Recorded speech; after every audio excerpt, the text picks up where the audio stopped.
जादुई गुफा।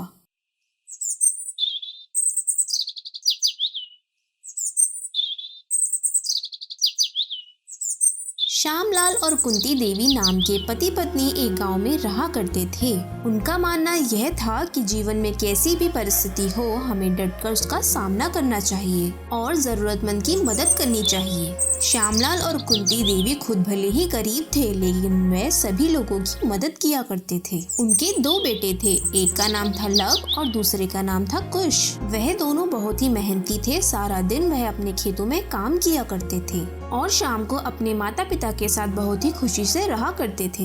एक दिन सेठ गजेंद्र श्यामलाल और कुंती देवी के घर उनसे पैसे मांगने के लिए आते हैं। सेठ गजेंद्र ने श्यामलाल जी को कुछ पैसे उधार दिए थे, जो कि श्यामलाल जी ने अभी तक नहीं चुकाए हैं। सेठ गजेंद्र दरवाजा खटखटाते हैं। श्यामलाल जी की पत्नी कुंती देवी दरवाजा खोलती है। सेठ गजेंद्र कहते हैं, क्या श्यामलाल जी घर पर हैं? कुंती देवी कहती हैं, नहीं, वह तो किसी काम के सिलसिले में बाहर जा रखे हैं। मैंने जो पैसे दिए थे वह श्यामलाल जी कब लौटा रहे हैं? मुझे पैसों की जरूरत है और मुझे तुरंत ही पैसे चाहिए। कुंती देवी कहती है, पर सेठ जी, अभी कुछ दिन पहले ही तो हमने आपसे उधार लिया था और हमने 3 महीने की आपसे मोहलत भी मांगी थी। मुझे फिलहाल पैसों की जरूरत है और मुझे तुरंत ही पैसे चाहिए। अगर मुझे मेरे पैसे नहीं मिले तो मैं एक एक करके तुम्हारे सारे जानवर ले जाऊंगा। जो भी गाय और बकरी या कुछ भी तुम्हारे पास है वह सब मैं अपने घर ले जाऊंगा। इतना कहकर सेठ गजेंद्र वहाँ से चले जाते हैं। कुंती देवी इस बात से बहुत परेशान होती हैं और श्यामलाल जी के घर आने का इंतजार करती हैं। श्यामलाल जी घर आ जाते हैं और कुंती देवी को परेशान देखते हैं। अरे कुंती देवी, आप परेशान क्यों लग रही हैं? क्या हुआ? ये देवी सब श्यामलाल जी को बता देती हैं, जो भी सेठ गजेंद्र ने उनसे कहा। श्यामलाल जी कहते हैं, अब हम क्या करें? हमने तो 3 महीने की मोहलत मांगी थी और इतनी जल्दी हम पैसों का इंतजाम कैसे करें? इतने में लव कुश भी वहाँ पर आ जाते हैं।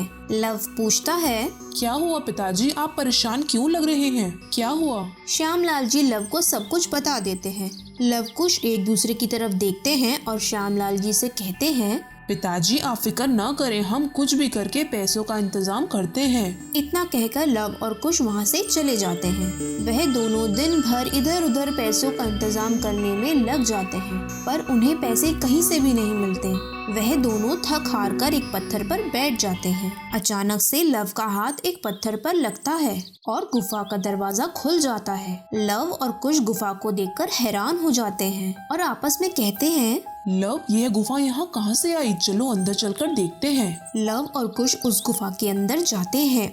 वहाँ पर उन्हें बहुत सारा सोना दिखाई देता है और हीरे जवाहरात, कीमती आभूषण। यह देखकर वे हैरान हो जाते हैं। कुश कहता है, वाह भैया, यह तो कमाल हो गया, इतना खजाना। चलो भैया, फटाफट हम यह खजाना अपने साथ ले चलते हैं। लव और कुश खजाना लेने के लिए आगे बढ़ते हैं।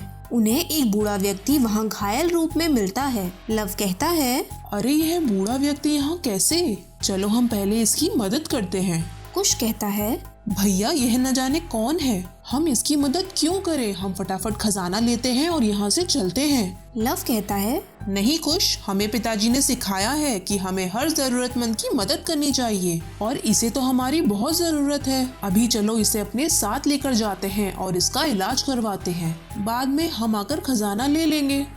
वह दोनों जैसे ही उस बूढ़े व्यक्ति को उठाने की कोशिश करते हैं, तभी अचानक से एक देवी प्रकट होती है। वह देवी लव और कुश से कहती है, मैं श्राप के कारण यहाँ कई सालों से इस गुफा में बंद थी और जब तक कोई अच्छे दिल का इंसान मुझे इस गुफा से आजाद नहीं कराता, तब तक मैं अपने असली रूप में नहीं आ सकती थी। और आज तुमने मुझे आजाद कर दिया। मैं धन की देवी हूँ। यह सारा खजाना अब तुम्हारा हुआ, चाहे उतना खजाना ले लो। मैं तुमसे बहुत प्रसन्न हूँ। अब लव और कुश खजाना लेकर अपने घर आते हैं और अपने माँ पिताजी को खजाने के बारे में और उस देवी के बारे में बताते हैं कि कैसे उन्होंने उस देवी की मदद की और बदले में उन्हें यह खजाना मिला।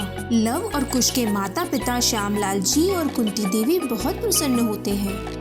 शिक्षा, अगर आप अच्छे मन से किसी की मदद करते हैं तो भगवान भी आपके साथ होता है, इसलिए किसी भी परिस्थिति में दया का भाव रखना जरूरी है। इस कहानी का कौन सा भाग आपको सबसे ज्यादा पसंद आया, नीचे कमेंट करके जरूर बताएं। अगर आप चाहते हैं कि आपकी कहानी हिंदी स्टोरी बॉक्स पर दिखाई जाए तो आप हमें अपनी कहानी भेज सकते हैं। जिसकी कहानी हमें सबसे अच्छी लगेगी हम अगली कहानी वही दिखाएंगे। ऐसे ही मजेदार कहानियाँ देखने के लिए यहाँ क्लिक करें। मिलते हैं अगली कहानी में।